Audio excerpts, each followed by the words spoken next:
नमस्कार. महासत्ता भारत न्यूज नेटवर्कमध्ये आपलं स्वागत. आज एका वेगळ्या विषयावर आपण चर्चा करणार आहोत.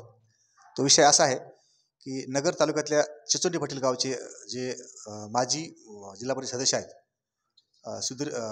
माजी पंचायत समिती सदस्य आहेत सुधीर भद्रे, यांच्यावर एक आरोप आहे की अल्पसंख्याक समाजाला ते त्रास देत आहेत, त्याच्या जमिनी डावचा लुटण्याचा किंवा बळकावण्याचा प्रयत्न करत आहेत, असा बराच आरोप त्याच्यावर आहे.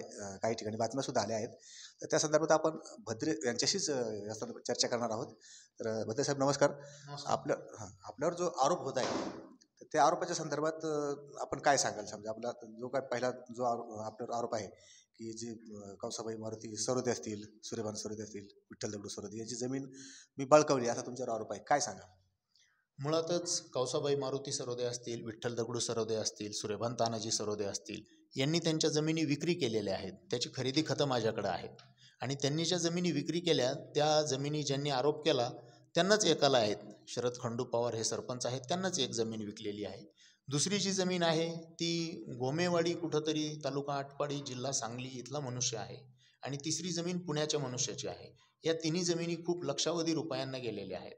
आणि जर समजा जमिनी विक्री केल्यानंतर यांच्या जमिनीत जर इथं शिल्लक नसतील तर मग असं लुटलं असं कसं म्हणता येईल? हा प्रकार म्हणजे जातीय तेढ निर्माण करण्याचा आहे आणि मी अल्पसंख्याक समाजाला डावलतो किंवा त्यांना काहीतरी त्रासदायक ठरतोय असं चुकीचं वर्तन आहे. तर यामध्ये असं अजून असा एक आरोप आहे की जे तुम्ही ग्रामपंचायत सदस्य असताना 50 बाय 50 फूट लांबीचा जो रस्ता आहे तो मिळकत नंबर टाकून तुम्ही वडील याचे नावे सदर जी काय रस्त्यावर अतिक्रमण करून तो रस्ता अडवला तर नागरिकाचा रस्ता तो बंद झाला, त्या संदर्भात काय? मुळातच त्या जागेवर रस्ता असा नव्हताच. त्या जागेवरती गट नंबर 720 खूप मोठी शेती होती आणि ही जागा जी आहे 50 बाय 50 फूटची ती जागा माझे आजोबा किसन पाटील बा भद्रे यांना जहागीरदारांनी दिलेली आहे आणि त्याचा कागद वगैरे आहे. आणि जहागीरदारांनी ती जागा आजोबांना दिल्यानंतर आजोबा वारल्याच्या नंतर माझे वडील राजाराम किसन भद्रे आणि 2 चुलते मोहन किसन भद्रे आणि गोपीनाथ किसन भद्रे यांना ती जागा गेलेली आहे. त्याच्यामुळं कुठली रस्ता अडवणं वगैरे असं काही नाही आहे त्यातलं प्रकार.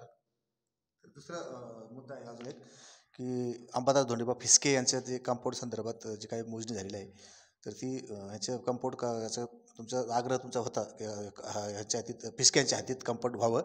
काही त्यात जी काही बाब आहे ती कायदेशीर असून त्यामध्ये गैर काही नाही. फिसक्यांना कुठली शंका असेल तर त्यांनी त्यांच्या गटाची मोजणी असं तुमचं म्हणणं आहे, तर त्या संदर्भात काय सांगाल तुम्ही?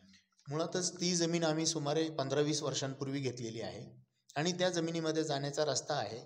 फिसके यांनी कंपाऊंड केलेलं आहे, पण फिसके हे कंपाऊंड करत असताना मोजणीप्रमाणे कंपाऊंड करत नव्हते. त्यामुळे त्यांना मी सुचवलं की जशी मोजणी झालेली आहे तसं तुम्ही कंपाऊंड करा. त्यांनी सांगितलं की मी माझी मोजणी करून घेईल, तुमची मोजणी मला मान्य नाही आत्ता आलेली. म्हणलं हरकत नाही, तुम्ही लगेचच्या लगेच मोजणी करून घ्या. या गोष्टीला 2 वर्ष झालेली आहेत. त्यांनी ते तसंच ठेवलेलं आहे आणि त्यांच्या कंपाऊंडचं त्यांनी त्यांचा गट मोजू शकतात. ते आमचे गट वेगळे वेगळे आहेत. त्यांना त्यांच्या गटाची किंवा त्यांच्या हद्दीची शंका असेल त्यांनी त्यांचा गट मोजून घ्यावा, त्यांची शंका निघून जाईल. तर भद्रे साहेब, अंजना नाथा कुळी आणि त्यांचे मुले आणि सुना या संदर्भात नातवंडा संदर्भात सुद्धा आरोप आहे काही, तर त्या संदर्भात काय? अंजना नाथा कुळी या मुंबईला राहायच्या मुळात आणि काही दिवसांपूर्वी त्या चिचोंडी पाटील येथे आल्या. त्यांनी जी जागा घेतलेली आहे त्या जागेची खडके यांना सनद शासनाने तयार करून दिलेली आहे, दगडू बाळा खडके यांना. आणि दगडू बाळा खडके यांचे जे मुलं आहेत किंवा त्यांचे नातू आहेत त्यांची ती जागा आहे. त्याचा कोर्टाचा निकाल लागलेला आहे. त्यांना बेलिफनी नोटीस दिलेली आहे आणि बेलिफनी नोटीस दिल्यानंतरही त्यांनी अद्याप जागा खाली केलेली नाही. ते त्यांची पुढची कारवाई खडके करून घेतील, त्याच्याशी माझा काय संबंध येतो जागा बळकावणं किंवा काय. परंतु अंजना नाथा कुळी यांनी एक 10-15 वर्षांपूर्वी आमच्यावर ॲट्रॉसिटीची केस खोटी दाखल केली होती. त्या केसचा निकाल आमच्या बाजूने हायकोर्टातून लागलेला आहे. ते हिंदू महादेव कोळी नाहीत, ते फक्त हिंदू कोळी आहेत. परंतु ॲट्रॉसिटीचा गैरफायदा कसा घेतला जातो हे या उदाहरणावरून निश्चितपणे लक्षात येईल. तर युवराज पोपट हजारे आणि तुमचं काहीतरी ह्याचं जमीन नाही नसल्याचं काय आहे, तर हजारे यांची जमीन आहेत, पाईपलाईन फोडणं किंवा रस्ता अडवणं या संदर्भात सुद्धा काही आरोप आहेत. मुळातच युवराज पोपट हजारे या व्यक्तीची किंवा त्याच्या वडिलांची माझी भेटगाठही होत नाही, कारण की त्यांची आमची जमीन अजिबात कुठं शेजारी नाही.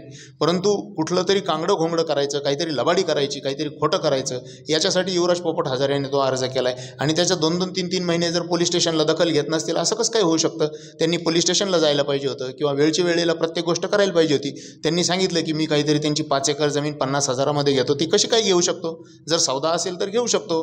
ज्या जमिनींचा सौदा होईल त्या जमिनी मी घेतलेल्या आहेत. असं चुकीचं कसं काही घेऊ शकेल? ते काहीतरी खोटा आरोप करतायत त्याचा. माहिती अधिकाराचा तुम्ही गैरवापर करता आणि जिल्ह्यात आणि गावात जे काही अधिकारी आहेत त्यांच्या ठेकेदारांची तुम्ही लूट करता असं. माहिती अधिकार कायद्यासाठी 1997मध्ये मी महाराष्ट्रातलं पहिलं उपोषण केलेलं आहे. आणि माझ्या उपोषणामध्ये आदरणीय अण्णासाहेब हजारे आले होते. आणि अण्णासाहेब हजारेंनी तिथं जाहीर केलं की मी हा संपूर्ण देशात मुद्दा लावून धरील. देश स्वतंत्र झाल्यानंतर जर माहितीचा अधिकार जनतेला नसेल तर ही अतिशय लाजिरवाणी बाब आहे, हे अण्णांनी जाहीर केलं. आणि अण्णांनी ते आंदोलन पुढे लावून धरलं. माहितीच्या अधिकाराच्या कायद्यासाठी आमचं पहिलं आंदोलन आहे. 3 दिवस आमरण उपोषण केलेलं आहे. आणि त्या कायद्यानुसार मुळातच मी अर्जच करत नाही. कोणाला जर सल्ला लागला माहितीचा अधिकार कसा वापरायचा काय, एवढ्या पुरता सल्ला देतो. आणि जर मी असे काही अर्ज केले असतील आणि त्याच्यातून काही संपत्ती कमवली असेल तर त्याचा पर्याय आहे ते माहितीच्या अधिकारामध्ये किंवा इतर प्रकारे त्यांनी सरपंचांनी मागून घ्यावेत ते आणि ते पुरावे सादर करावेत. चिचोंडी पाटील गावात ज्या ठिकाणी उत्खनन सुरू असतं किंवा घराचा पाया चालू असतो ते फोटो काढून समजा ते, तर ते काय विषय, तो विषय काय? मुळातच चिचोंडी पाटील गावामध्ये एकही उत्खनन कुठे चालू असताना मी फोटो काढला नाही, प्रशासनालाही दिला नाही, माझ्या नजरेला ते आलेलं नाही. परंतु यांचेच लांड्या लबाड्या आहेत, यांचेच काही उत्खननं असतील, ते लपवायचे असतील म्हणून हे तर असं करत असतील. अशा हे होते सुधीर भद्रे. तर प्रॉपर्टीवर डोळा ठेवून सुधीर भद्रे अल्पसंख्याक समाजाला जाणीवपूर्वक त्रास देत आहेत आणि जमिनी त्यांच्या बाळगण्याचा प्रयत्न करत आहेत असा त्यांचा आरोप होता, त्यांच्याविरुद्ध आरोप होता. तर त्या संदर्भात आपण त्याच्याशी चर्चा करत आहोत. तर अजूनही त्यांना जे काही या संदर्भात अजून काही सांगायचं आपल्याला? माझं असं म्हणणं राहील की माझी आणि माझ्या संपत्तीची संपूर्ण चौकशी निवृत्त न्यायाधीशामार्फत करण्यात यावी आणि त्या चौकशी समितीमध्ये सरपंच शरद पवार याला घेण्यात यावं. आणि जशी माझ्या संपत्तीची चौकशी केली जाईल तशीच त्यांच्यासुद्धा संपत्तीची चौकशी करण्यात यावी. एका माणसाला एका गावामध्ये फक्त एकच आठ असतो की ज्याच्या माध्यमातून सगळे 7-12 समजतात. सरपंचांचे किती आठ आहेत हे पाहिलं पाहिजे, हे तपासलं पाहिजे. आणि पुढची गोष्ट अशी, दूध का दूध आणि पाणी का पाणी व्हायचं असेल तर माझी आणि सरपंचांची दोघांची नार्को ॲनालिसिस ब्रेन मॅपिंग चाचणी करा आणि तिचे अहवाल जाहीर करा. हे माझं खुलं आव्हान आहे. मी जीवनामध्ये कधीच चुकीचं वागलेलं नाही. मी कष्ट करून खातो, मी हरामाचं खात नाही. मित्रांनो, सत्य परेशान हो सकता है असं आपण म्हटलं जातं. आपल्या म्हणजे सत्य झुकता नाही, परेशान हो सकता है असं काहीतरी. तर जे खरं असतं, जे खरं सत्य ते झाकलं जात नाही. कितीही जरी समजा तुम्ही कोंबडा झाकून ठेवण्याचा प्रयत्न केला एखाद्याने तरी सूर्योदय हा होतच असतो. अशा पद्धतीनं भद्रे यांची त्याची बाजू त्यांनी मांडली आहे.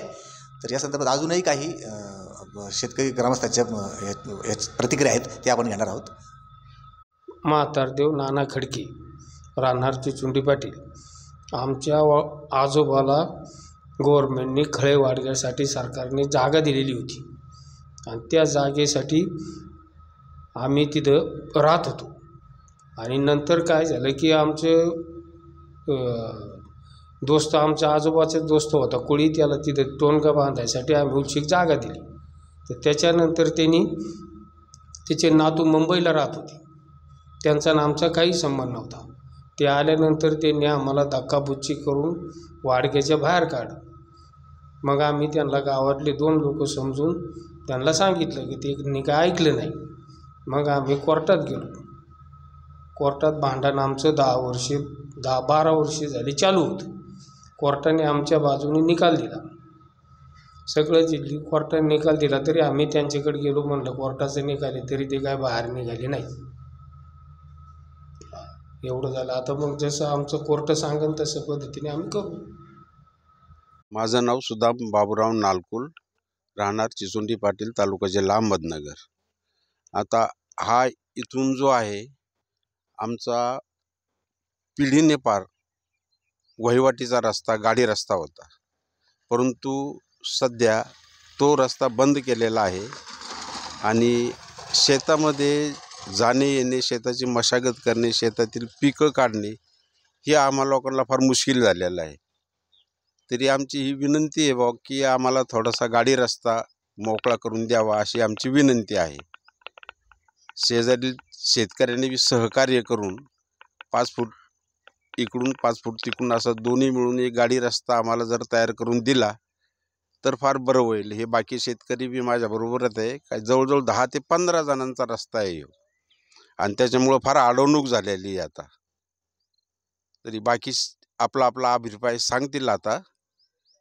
साधारण कधीपासून रस्ता बंद केला? हा रस्ता जवळजवळ 3-4 वर्ष झाले बंद केलेला आहे.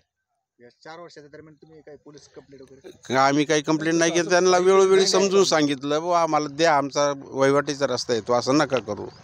कधी म्हणतात ठीक आहे तुमचा करून घ्या, कधी नाही म्हणतात. मग त्याच्यामुळं ही दचपच जी झाली, त्यामुळं मग आम्हाला आम्ही काही कार्यवाही केलेली नाही आहे. आता आम्ही कारवाई सुरू केलेली आहे त्याच्यावरती. तर आता तहसीलदार साहेबांना एक विनंती अर्ज देऊन पाहूया काय होतंय ते.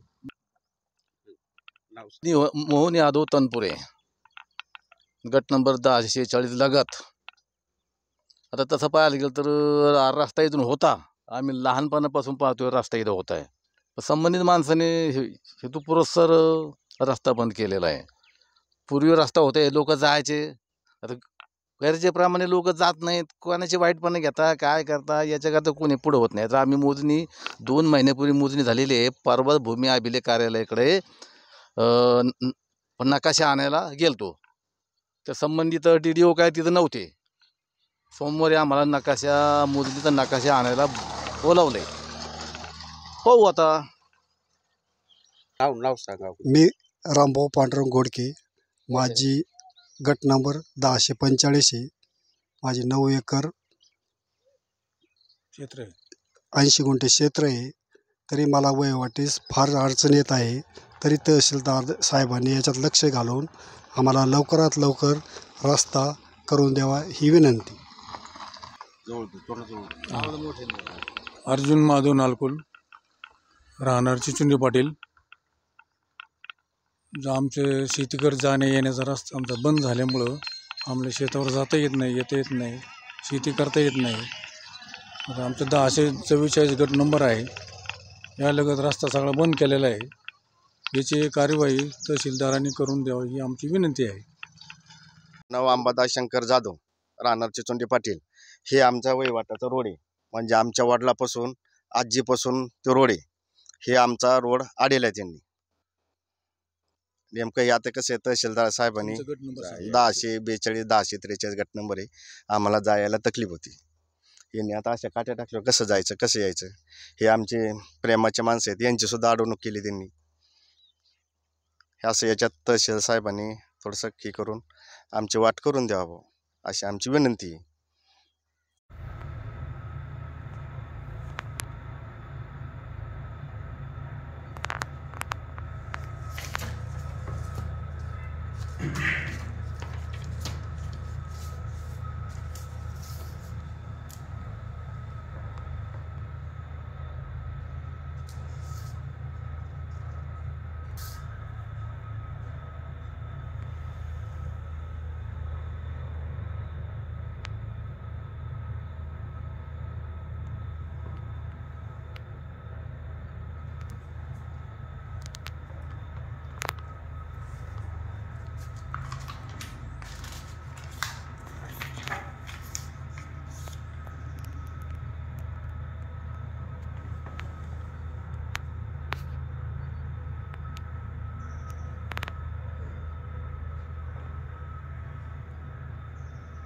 नंदू पांडुरंग हजारे.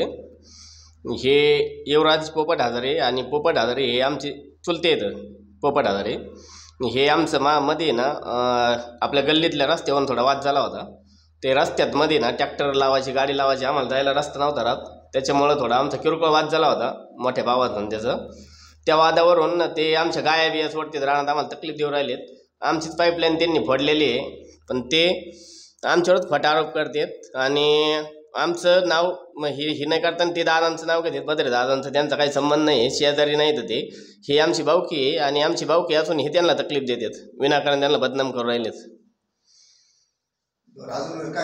आणि यांच्यापासून आम्हाला धोका आहे उलट.